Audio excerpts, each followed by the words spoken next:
Well, what's up, ladies and gentlemen? This is, of course, the Organic Guy, and welcome to Organic Adventures Podcast. Well, guess what? Let me just make this one clear.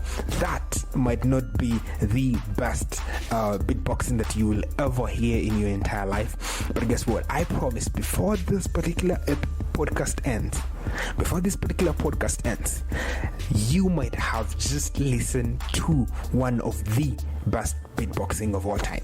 That's what I'm gonna say. I'm not giving you a lot of details about it, but that is what I'm gonna tell you. But before we dive deep into this particular podcast, I want to just give a special shout out to our friends from Think Organic Kenya, who have made this particular podcast to be possible. They actually proud themselves as being the home of organic products, and good reason perhaps behind that. They have got an amazing collection of organic products, so make sure you go check them out. You can actually do shopping with them. That's by downloading their app from Google Play Store or App Store, or just visiting their website. There's a thinkorganic.co.ke, and then you will be able to indulge yourself to an organic shopping. So make sure you go check them out, and why not give them a hi either on social media or just by visiting their website. So, ladies and gentlemen, to our guest of this particular podcast, he is actually very multi-talented, and if you haven't heard about this guy, I am not sure where you're living. All right, his name is Ammi The Veggie Man. He is a multi-talented guy.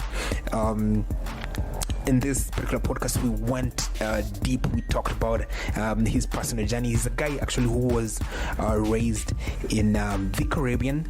We talk how was it like to be raised in the Caribbean, because people like me, we have a very kind of very different image of guys who live in the Caribbean. So we talk a little bit about that, and they actually moved to Israel. We also talk about him, how was it like for him to move to Israel, where he actually adapted a vegan diet. We also dive deep into talk a little bit about the vegan diet, and how, or rather why is it important for you and me to actually try and adopt the vegan diet. What is the science?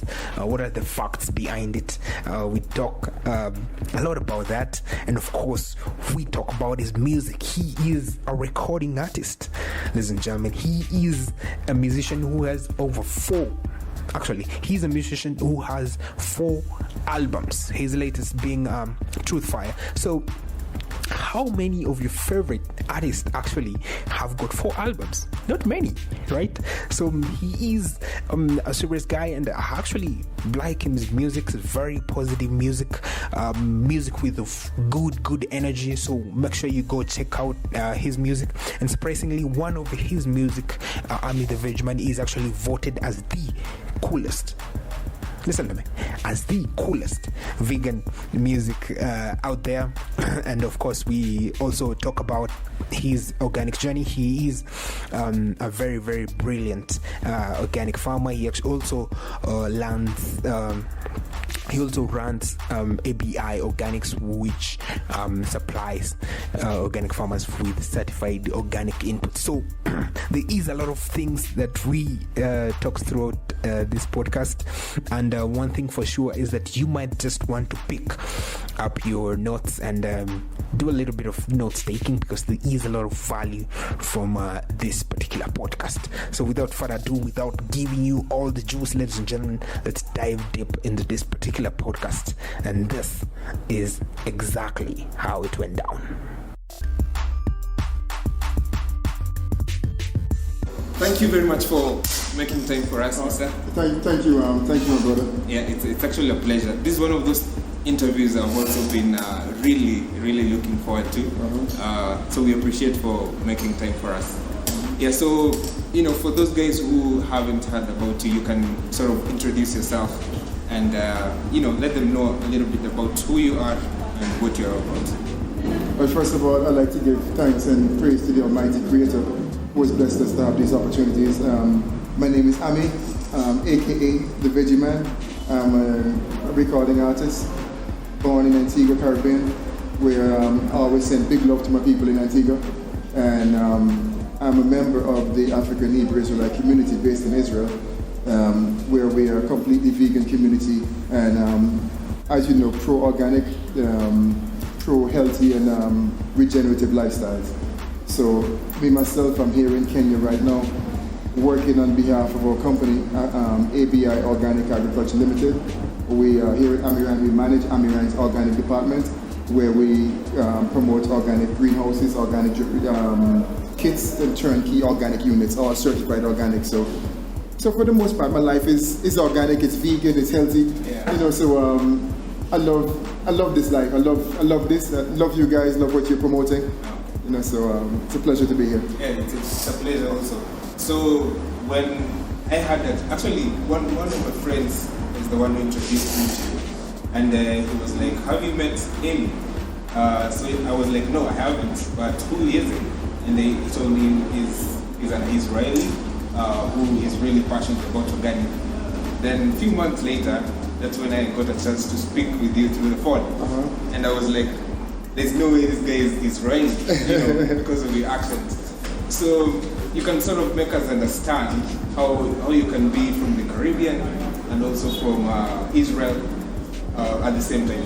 What happened is that our people who were born in the Caribbean and America, most people don't know, but quite a large number of our people who were taken from Africa during the transatlantic slave trade were actually biblical descendants of the children of Israel who had migrated across Africa and then taken us into slaves.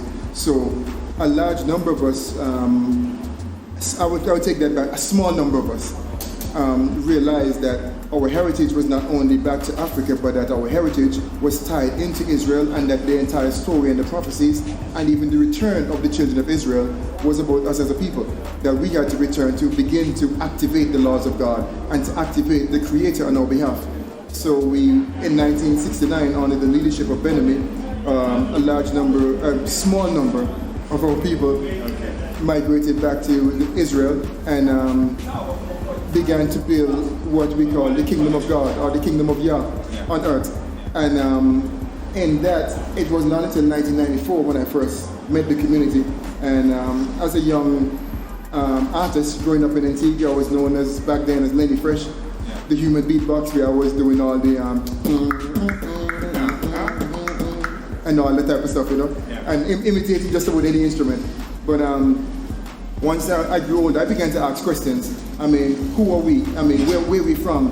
How do we connect to Africa? Because we're black and we're being told Africans are running around only with spears and arrows and, I mean, eating each other. So they gave us this negative image of Africa.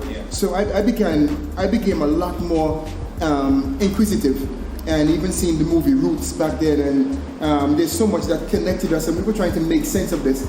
So when I first met a member of the community back in '94, and he said to me, "Ammi, you know that our people were actually the people of the Bible, and the Bible is a black history book, and that the images you see of the Bible in terms of the European images that you're seeing, that those are not the original people. The original people were actually taken into slavery, into America, into the Caribbean, and you are among the tribe of Judah. These are the people, and this is where you belong." So when he began to say it, and he began to explain to me that a community was already being built in Israel, a black community, and that we're vegans and there's no disease and no crime, I said, this sounds impossible, but I want to see it for myself. And I want to, it gave my life a lot more purpose when I connected to the community. So that when I say now that I'm a Hebrew or I'm an Israelite, it's not just saying that, you know, I am a member of a community, or I'm just a part of a religion, or I'm just a part of something that somebody's trying to do. I'm saying that my national origin is Israel. It's biblical. It's David. It's Moses, and not just the David and Moses you see. It's Black African David. It's Black African Moses. It's Black African Yeshua, who we call Jesus. It's Black African Isaac. You know, so Black African Abraham. So tying myself into that understanding and really, getting a better understanding of that, and then really beginning to connect the dots and the community, again, on the leadership of Benjamin, everything connected for me. So I felt like, wow, this is a great awakening, because all my life I was told something else, so I then moved to Israel, and I can say, as a member of a great movement of people who are bringing, God's power into being. I have worked extensively with the community outside of Israel, in Africa, in the Caribbean, in the States, in the UK. I've moved around quite a bit as a member of the community representing our redemptive enterprises. And when I say redemptive, we do only vegan restaurants. We do only natural clothing and fashion. We do only organic agriculture when we get stepping into the areas of agriculture. We do only positive music. So the industries we touch, and when we, even in terms of our health institutions, we do only regenerative and natural health. So all of our businesses have been tied into what we call redemptive enterprises for the redemption of our people. Okay. Pretty interesting. So obviously traveling has been a big part of your life. It has. So, and during your early years you stayed in the Caribbean. Yes, I did. So how was that life? Because when suddenly my generation, when I was growing up during the high school days, we used to consume a lot of music from the Caribbean, and all we used to see in the music videos was a lot of violence. You could say drug abuse. Was that the case when you were growing up, or was it, was being fed a different kind of messages that were not read in the Caribbean? Well, actually, what you see in the Caribbean when it comes to music, what started, especially reggae music, which originated out of Jamaica, what you saw when Peter Tosh, Bob Marley, Bunny Wailer, Inner Circle, you name it, Jimmy Cliff, these guys were all singing positive music. What happened with reggae music as we transferred years later into the 90s, into dance hall, even some of the first dance hall was positive music. What happened? It was infiltrated because you had a few guys who would take it and sing sex and drugs and violence. And those numbers were small. They were very small numbers. But what happened, the large-scale world media, as you know it, it's easy. They promote violence and sex and all of that in the midst of our people. So because it's easy for them to sell, because they have already, through media and the conditioning of our people, through that mental conditioning, to have a greater taste for things that I call it ungodly things. It was easy to sell. So just the way that they sold Africa to us as everyone eating each other and everybody sick and swollen stomachs and people dying and running around with spears, everybody was trying to kill each other. It's the same way they sold you the Caribbean as simply being everyone who was on drugs, everyone who was high, everyone who was killing each other, and it was all about sex, when that was not actually the case. The Caribbean actually had a lot of Afrocentric or Africanism as far as the principles, how we took care of each other, how the neighbors shared amongst each other. Even me growing up, I could go to my neighbor and say, I need some salt, I need some sugar. So we shared everything. It was a lot of love. We didn't lock our doors growing up when I grew up in the Caribbean back in the 70s and early 80s. We didn't lock our doors. You could leave home and no one would ever break into your house. So it was a completely different experience that we had. So then it was not until later on that it was infiltrated with the media broadcasting and we were socialized. So in the Caribbean you see today, the Black America that you see today was not what it was then. This was something that changed over the years, and the mainstream media had a major role to play in that. So what you see was not all of that. It was not the majority of the community was quite peaceful. So we were being basically sold a different image than what was happening actually on the ground. Because simply what happened when you look at the world today, and you say someone has an agenda.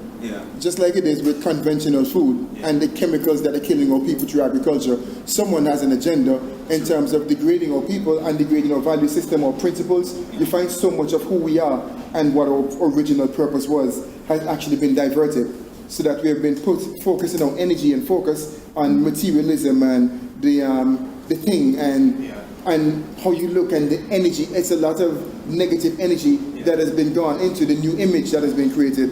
So this new image represented something else and someone else's agenda.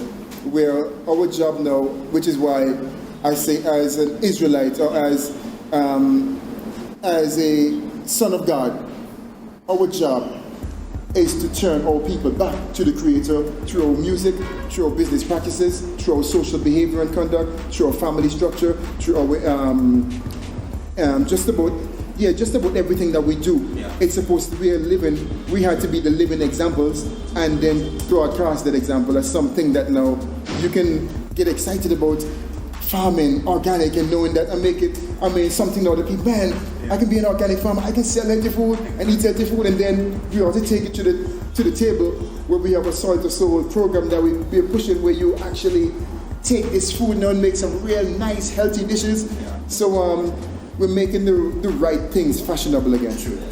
So talking of image, one thing that a lot of people easily associate with you is veganism. So talk us through about that. How was it? Were you born in a vegan family, or is it something that came later into your life? Oh, no, I was not born vegan. A matter of fact, when I think about people, mainly in the Caribbean, all people eat a lot of meat. Eat a lot of meat, and I grew up eating a lot. Now you have quite a bit about people in the Caribbean who are waking up to the understanding that we were actually created as herbivores and not carnivores. So for me, it was, again, with my first introduction into the Hebrew Israelite community, which is a vegan community in Israel, and given an understanding of Genesis chapter 1, verse 29, where the Creator said, I've given you every herb of the field and every tree bearing fruit and the fruit yielding seeds. So when they think of all these herbs and all these food, and he said, Genesis 1 and 29, if we were on a journey, and the Bible is talking about a journey of a people, where was the journey supposed to take us to? It was supposed to take us back to the Genesis. So the prophecies and all these instructions were to bring us right back to the Genesis. As it was in the beginning, so shall it be in the end. So we get these original instructions. So it made sense to me that man was made not just from the dust of the ground, but from the minerals in the soil. Man was not just created to eat anything. Man's digestive system and his whole teeth, like the herbivores, everything about us are so much like the herbivores. But in actuality, the minerals that are in the soil are the minerals that we needed to maintain and what we call an Adamic body. So in order to maintain and to support an Adamic body and this Adamic species, as we call ourselves, we had to eat from our source, and the plant from the earth is the only original source of nutrients for us. So anywhere else you're going, it's a shortcut. You try to steal the pig's protein. How can you steal the protein from a pig? If you're a thief, then you suffer the consequences of being a thief. Hence, you have quite a number of diet-related diseases. This is actually really I would say the corresponding responses for eating flesh. If you eat flesh, then you will have those diseases, and there's likewise a lifestyle that's out of sync with creation, with the laws, seasons, and cycles of God. When you're off cycle, out of cycle, then things happen. So it's not by chance that we're finding so many sick people, etc. So you've said being vegan is something you found out later. So I'm assuming when you moved to Israel. So, and I understand you've been vegan for a long time now, about 24 years. 24 years. So what will you say that us as people who have been converted here as vegans, what can you say that we're missing from being vegans? Well, in real sincerity, I know everyone is not going to become a vegan, so I live as an example as much as I can to help to give people an option, and in our businesses we do the same. In terms of not just understanding the original source of our sustenance, but then really paying close attention to what it is that someone is doing to themselves and doing to nature and to the environment when they consume animal flesh. Because you're incurring, it's like, I was kind of blunt one time. I said, our people are digging our graves with our teeth. because the palates have been so sensitized to the texture of flesh, the texture of dead animals, and to the taste of animals, when really you would not look at a chicken and kill it and eat it raw. First of all, your teeth cannot tear the chicken flesh like that, nor can it tear the flesh of a cow. And the taste of it in that state, you would not do that. Yeah. But for a carrot, you can pick it and eat it. For a mango, you can pick it and eat it. Yeah. For a banana, you can pick it and eat it. Fresh. Yeah, you can eat it fresh, and your teeth can chew it, and your body can digest it. So there's a lot of work that goes into having to kill an animal. Yeah. I mean, you talk about the process of slaughtering, and that animal is somebody's cousin, it's somebody's uncle. You know, I tell them all the time, I say, man, that's a chicken's uncle. That's a cow's nephew. You're killing somebody's nephew. And so the concept is something that may not necessarily be easy for everyone to understand. Yeah. Because in the scene as far as nutrition on a larger scale, through the institutions of the world, they teach you that you have to eat beef to get protein. You have to drink milk to get calcium, etc. When there is nothing further from the truth, because the lifespan of a person who consumes plant protein and plant calcium, etc., is the first of all, the person is in much healthier condition, and the lifespan is much longer than one who would have consumed animal flesh over that same period of time. You would find that there's a major decay in the bones from having to consume protein and calcium from a middleman versus going directly to the source. Yeah. Go directly to the source and you get exactly what you need. Yeah, it's now actually makes sense because all these animals get their food from the plant, and we actually look at the rhino. Yeah. Look at the rhino and the elephant. Yeah. You cannot stand up next to them. These guys are strong. Yeah. Even the lions respect them. Yeah. So it's a matter of getting the mentality right from a very early age. Yes. Okay. So now actually that makes sense. And then if we could move to another chapter of your life, which is a big part of you, and that's music. So I understand you've been doing music from a very young age. And Yeah. I think 13 years old? 13 years old, yeah. Yeah. So that's pretty early. How did you get into music? Is it something also you were born into, or it's something also you... Well, back in the early 80s, it was the breakdancing era, and we had quite a number of people who were into breakdancing and hip-hop in the Caribbean. It came from America, and it coming from Black America, something, an art that we found really interesting. We wanted to breakdance, we wanted to rap. So I myself, I guess I was into poetry for a long time, but I found myself being able to imitate the guys like the Human Beatbox from the Fat Boys and Dougie Fresh, etc. And then I took what they were doing and put my own sounds to it. So music should be for the purpose of enhancing people's lives, enhancing the creation, and also representing the creator. So like I was saying, anyone who is an artist should really be connecting to the universe, to the creator, so that you're expressing something. You become like a conduit. So you receive it and you express it from a real pure place, and not attempting to tap into the negative energies that are around you. It's supposed to be bringing something to get rid of the negative energies, because the artists, we are supposed to balance creation. As you hear someone playing the saxophone, it makes you calm. It does something to your nerves. You hear a guitar, it does something to you. So likewise, when you listen to the lyrics, it's supposed to have a similar effect. It's not supposed to inspire you to do someone wrong. It's not supposed to inspire you to express yourself in a more lewd or provocative manner. It's supposed to inspire you to do right.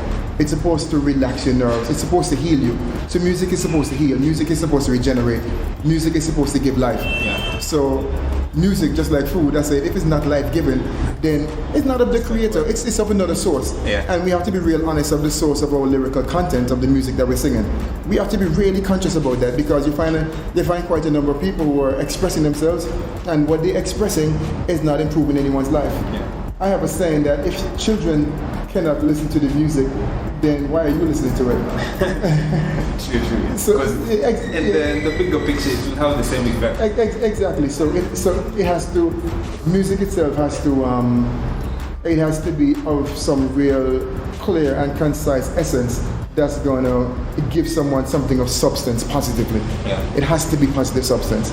So when I say music with purpose, I'm speaking from a real personal position that I've taken in life, that if it's not positive, I don't want to say it. Okay. So I also agree because anyone who has listened to your songs can actually tell there's purpose in it.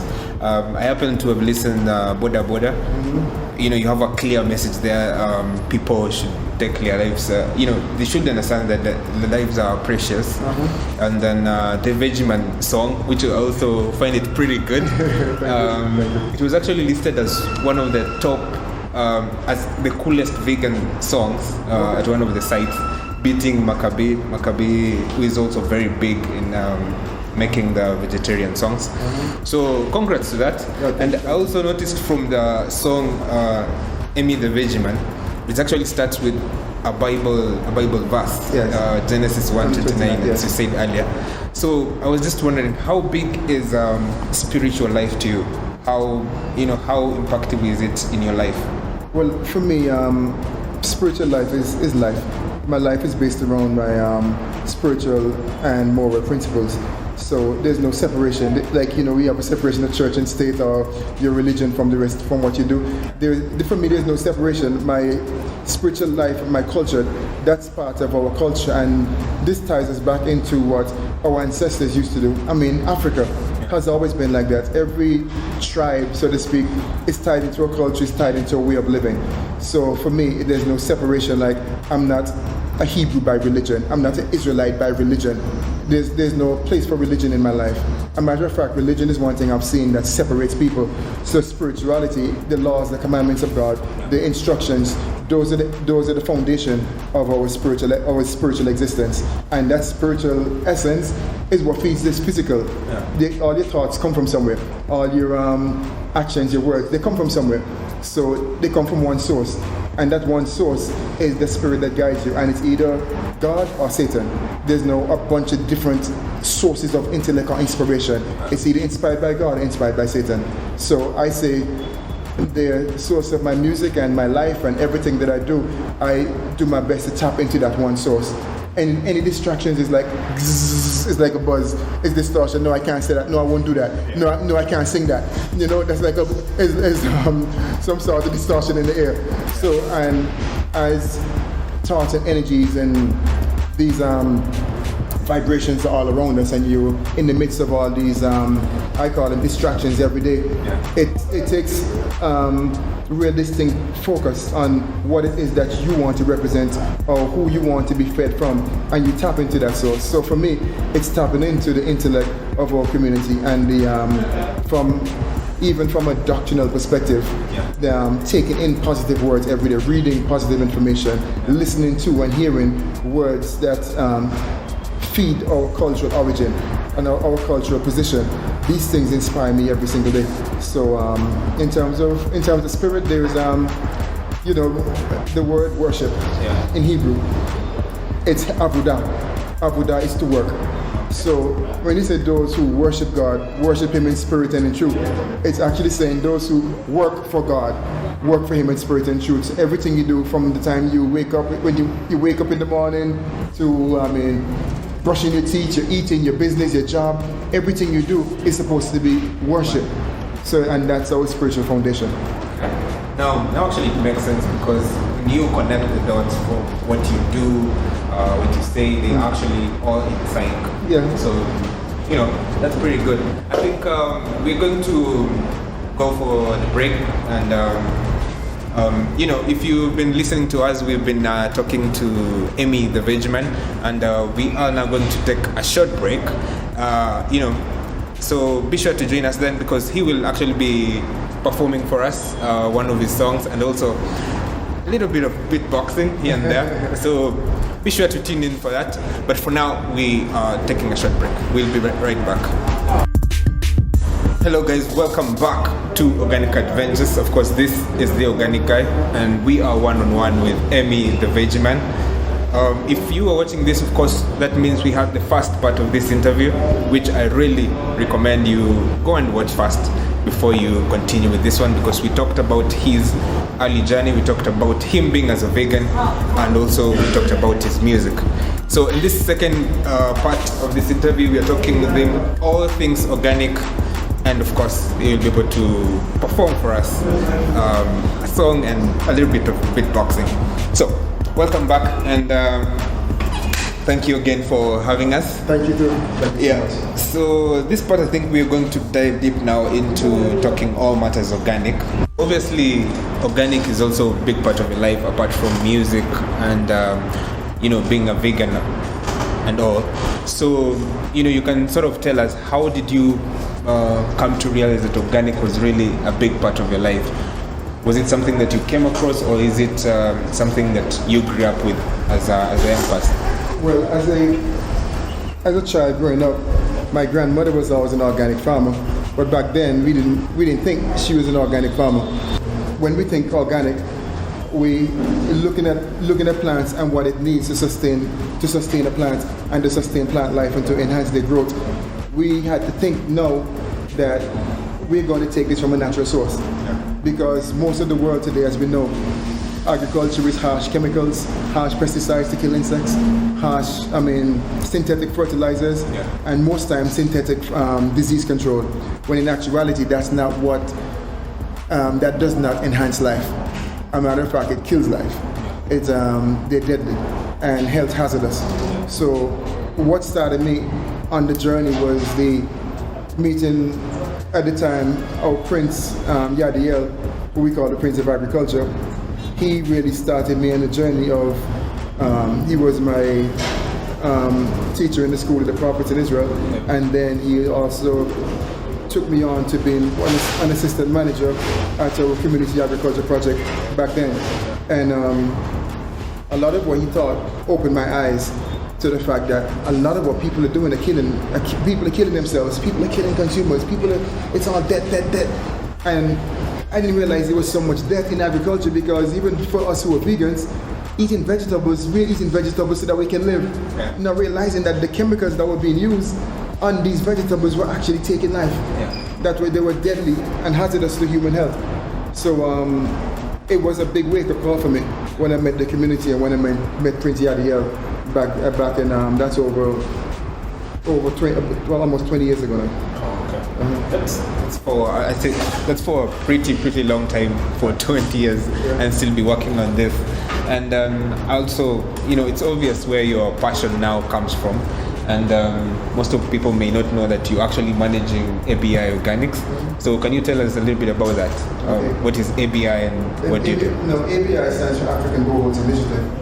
ABI Organic was our organic component of our business, which specifically deals with organic agriculture consultation, product development, as well as a partnership we have formed with Ammi, where we sell the organic kit. The organic kit being one of our main products. And that is where we offer greenhouse, along with all of the hardware that you need, drip irrigation system, tank, knapsack sprayers, mass, nursery trays, and your planting media for your nursery. You name it, all of your organic pesticides, organic fungicides, organic fertilizers, biostimulants, soil regenerators. So we actually form a kit, and that kit is a turnkey unit for anyone who wants to go into agribusiness organically, that we made it bulletproof and easy for anyone to grow it, to do so. And then we also train the client, as well as give them a spray schedule, and then we do an after-sales service we call agro support, where we actually go out to visit the client to make sure that they're following the instructions that were given in the training. So ABI Organic, we do quite a bit as far as agriculture. We have married what we call modern technology with ancient wisdom, which is why the partnership with Ammi, offering the most modern and structurally long-lasting and efficient hardwares that we can find in agriculture, and marrying this with strictly certified organic inputs that we source from locally in Kenya and from all over the world, so that we can offer something that's completely safe for the consumer and also safe for the environment. So it's also interesting that you said you are marrying technology and ancient wisdom. So you're trying to combine the two. So in terms of someone who might have criticism, in terms of you're trying to make, organic farmers be a little bit lazy, in terms of you're not impacting them with knowledge that they require to actually do organic at its core. So let's say, learning the core principles of organic in terms of how they can easily work with nature and also control diseases, pesticides, according to nature. So what's your response to that? Do you think that's a valid argument when they bring such kind of organic argument? Well, what we do is while we offer these certified organic inputs that we source worldwide, the inputs are to secure that someone has an easy and manageable system that they can manage their whether greenhouses or open field systems. We give them as easy as possible system, but at the same time we teach them compost making, and we also teach our people to use the natural and your resources and different herbs that you can make in natural pesticides, that you can make in natural disease control. So, and even down to the level of making your own fertilizers, etc. So we're not locked into you have to buy these products. Our purpose and our agenda is that we will convert our people's minds over into doing it the natural way. So whether you're using a product that you can get off of the shelves here, or you're going to go and make a product, we're teaching our people how to go back to nature in such a way that agriculture actually becomes sustainable. Because otherwise it's not sustainable. True. You put chemicals into the soil over a long period of time, you will kill the soil. Because you grow the soil at the expense, you grow the plant at the expense of the soil. So then we are telling our people, no, we have to go back. Seek ye the old paths, you know. Let's go back and do this. I mean, we have found some modern technologies we can implement to improve what we do and make it more efficient. But at the same time, we can't move away from nature and expect to succeed. Okay. Yeah. So basically, that makes a lot of sense in terms of what you're doing, making it easier for at least guys who are transitioning, to make it easier for them to actually do organic. And also in terms of ABI, one thing I realized that you have, I can call it more of a motto, is that love the land and the land will love you back. So can you sort of explain to us, what exactly that means? Well, we say that in a very simple and modest form when we say love the land and the land shall love you in return. But in actuality, what we are saying is that the land is alive and the plants are alive. And in our approach to agriculture is not just doing something as you would with a computer or with an instrument or something that's made synthetically. We're talking about a living organism. We're talking about a living being. The earth is alive. So the love that you put into the food that you're growing, the energy and the care and the attentiveness that you put into it, the affection that you approach agriculture with, it will also give it back to you. So a carrot has intelligence. Tomato has intelligence, and it gives to the person who loves it. And if you're going to nurture it and treat it with the love and care that it deserves, then it would naturally give you back all of its sustenance and the nutrients that you need to sustain life. So our words, love the land and the land shall love you in return, is something that has much deeper meaning for it than it may sound. Because we're talking about loving a living organism. Okay. So literally taking the land as a living entity and not just separating as something that you're just there to extract what it gives you and then just live. No, you have to care for it. You have to love it. If you want it to love you, you have to love it. Okay, then that makes a lot of sense. And obviously you've been doing this for a long time right now. What advice would you say for a person who wants to go organic, or a person who wants to to do organic farming? What is in there for them? What are they missing? Why should they go organic? Well, the first thing I say is that if you go any other way than organic, because for whatever reason someone may be thinking, it costs you more in the long run, because you're going to have to deal with some situations, some of the repercussions of synthetic agriculture in terms of some of the increasing cancers and some of the diseases that are attached to chemicals. So when you're going organic, I found a large number of people do it for the monetary returns, because most times organic products fetch a higher market value. So quite a large number of our clients and people go for it for those reasons. But I say to anyone who is, whether they're doing conventional farming or they just want to farm, I say, look, if you're going to do this, it's best you do it for life, so that you can live and that your clients can live and that your consumers will live and that this land will last you. So if you want to use this land for the next 3, 4, 5, 6, 7 generations, the only way to do so is organic.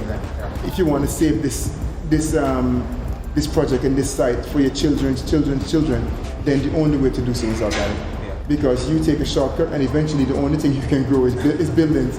You have to, and you have it's a serious situation here. I mean, you look even in some parts of Kenya right now, you have the maize production rate has dropped significantly, and farmers are attempting to seek stronger and stronger chemicals to grow the maize. Likewise, you find the insects have been mutating based on using harsh chemicals. So they're using stronger and stronger chemicals to control those insects, meaning that you're putting stronger poisons into the soil, stronger poisons into the plant, hence stronger poisons into the consumer. So if you're talking about the growing food for the sustenance of man and real sustainable agriculture, organic is the only way and the only means of having a future in agriculture for all people. So obviously there's right now there's a lot of rise in terms of non-communicable diseases. We're talking about the cancers, the obesities. Do you see a role that organic foods or organic farming, can do to the situation? Can it be able to, be the solution to those?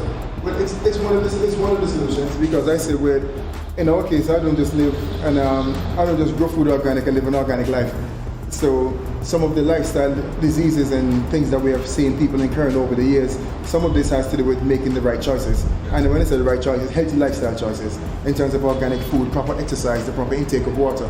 So when you incorporate an organic life, where the things that naturally enhance life become a part of your day-to-day schedule or your day-to-day regimen, then you have some of the solutions right there. I mean, eating natural is more than just growing organic food, and I mean, if you want to, you're going to have to understand the proper food combinations and what's best to eat at different times of the day, etc., etc. Why you have to drink a certain amount of water, what's the minimum exercise that you would need in order to live and to have a healthy, functioning body, and how the body works. So what we're seeing today is people shifting away from what was natural. In Africa, we were mostly an agrarian people. Farmers exercise every day. Farmers exercise you're always exercising. Farmers drink a lot of water because you're working, you're sweating, you're going to drink water. So you find that you find when we have shifted away from that agrarian lifestyle or that natural lifestyle, we actually begin to incur quite a large number of things that have incurred diseases and deaths. So we have to really consider the choices we're making and make better choices, healthier choices. In my case, I say make organic choices. I also feel that should actually be the case. And to go straight to your point, making healthy choices. On your song Ammi The Veggie, you actually, one of the lines is that you are what you eat. And it's one of those lines that I hear being thrown a lot all over. So according to you, what does that mean? You are what you eat. When I say you are what you eat, if you're constantly consuming the natural plants from the soil, then you will naturally be building an immune system that is being built by the minerals you're absorbing from the earth. If you're taking a shortcut or going to, let's say, from an animal source, and you're attempting to get those minerals, you're not going to get the same minerals or the same protein, for example, you would have gotten from the plants. You will not get the same protein from an animal. So what you become you want that protein, but you become part cow. If I can say it like that, because your sinews, your flesh, your cells, your organs, they are being built by protein that's partly something that a cow had digest and process, and you're attempting to take this from animal flesh. So then so then someone who's eating complete plants, this protein, this flesh is coming from a plant source. So then you become the plant. And I mean, like me, I would love to be a baobab tree, live for a long time. So I consume baobab, and I want whatever intelligence causes that baobab tree to live for that extensive period of time. And you look at the animals that we can or people are consuming. I mean, I used to consume them, so I'm not gonna act like you just eat meat and you this and you that, because I was the same place a number of years ago. So I'm not like just critical and condemning about it. But at the same time, we have to be real honest and speak the truth, that you are what you eat. Whatever you consume, that is what you're made of. And that goes from the liquid that enter your body to make your blood. Your blood will either be built and regenerated, or your body or your blood will be attempting to be maintained, but it's being degenerated from what you're putting into it. Yeah. So and that blood makes your flesh. So you're digesting you're consuming, you're digesting, you're building, but you have to be honest. What do I want to build? Do I want to be a full grown pig? or do I want to be a baobab tree? Yeah. Do I want to live like a baobab tree? I want to live for a long time and be around and be smiling when the wind blows, or flow with the wind, and have the joy and the peace of being one with nature. So. Okay, then I guess that actually makes a lot of sense. And one of the things that you are is you do what you say. And in terms of, there are a lot of people out there who love to eat an organic diet, a full organic diet. I know you do it as much as possible. So do you have sort of any kind of tips for anyone who wants to go organic? Any easier way that they can transition to eating organic? Eating organic will, first of all, organic comes with some, people have to be, fortified or given the knowledge of why organic, so that it makes it easier for you. So you know why I'm doing this. Yeah. I'm doing this because I don't want those chemicals in my body. I don't want to die. I want to live. So it makes you begin to research, and you begin to find all the places that you can find organic. The people who are certified organic food distributors, where the organic markets. So in Kenya, you have a few organic markets. Yeah. But what my advice is to begin to check the farmers. If the consumer begin to check the farmers, when I say check them, where are you growing this food? What do you put in this food? Is this food grown with harsh chemicals? Is it grown with sewage water? Is it grown with this? So you begin to check the farmers, because you make the farmers responsible. And if we share more and more information with the farmers and give them an alternative to let them know that modern farming and agriculture is not only conventional. Modern farming and agriculture can be done organically, and it does not need to be expensive. Yeah. So we can bring the cost of organic produce down, but it has to be a great awareness. Yeah. So my answer is that the first area has to be the area of awareness, but then people need to begin to source and find those places that they can get the organic vegetables. You need to actually Have the access. make it your business. I want organic food. Yeah. If you're telling the supermarkets, I want organic food. If you're telling the greengrocer, I want organic food, and then you yourself be responsible and grow some organic food. Yeah. So everyone should have at least a few herbs, something, even a little plant, or growing something of what they're consuming. Yeah. So it really comes with a level of responsibility and being accountable for what you do, what you consume. So you're not going to just be pointing fingers, but you have taken action into making sure that what you're consuming is going to enhance your life. Okay. Thank you very much. I think that has been an active conversation, lots of learnings, and a lot of insights on what can be done and what we can do in general in terms of trying to go organic. So as we wrap things up, I think it's fair you sort of give us a freestyle of one of your songs, and also we'll do a bit of beatboxing, then we call it a day, right? Okay, we can. Yeah. So we'll go with a freestyle. I think the song that you think that will have the most impact, then we'll do a bit of beatboxing. So if you need help, This is the song that has the most impact. This is a song I made recently because everyone knows the Veggie Man. I don't want no move, I don't want no man, I don't want no oink, I don't want no clack, clack, clack, clack, clack. But this is the song that comes to mind right now. Is a song I call Another Song, which is like a response to the Veggie Man, where I said them send for the Veggie Man because they want another song. I said I'm coming from the farm with fruits and veggies in my hand.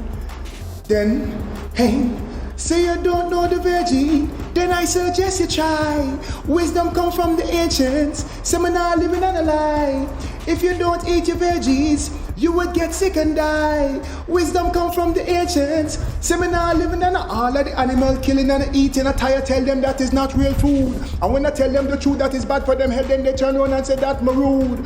The almighty laws done set in the earth, and them things you can't change. It might sound strange when things rearrange, that's why them send for the Veggie Man. Wisdom comes from the ancients, yeah. Exactly. So I think we're gonna have a beatboxing. I like to hear those sounds. You like to hear the beat? Well, yeah. We can even do the lyrics. Say it again. We can do The lyric to the beatboxing? Yeah. No, it's not easy. It's not easy to and sing and sing and chant. Tell them the truth and then make it come last. Come.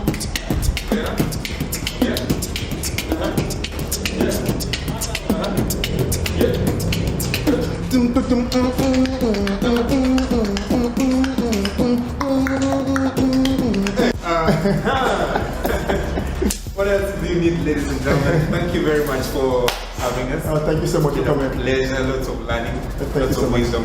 So, thank you very much, and keep up the good work. Man, you likewise keep up this advocacy and teaching the people. Yeah. Yes, I love the organic adventures and what you guys doing. Thank you very much. It's been a pleasure.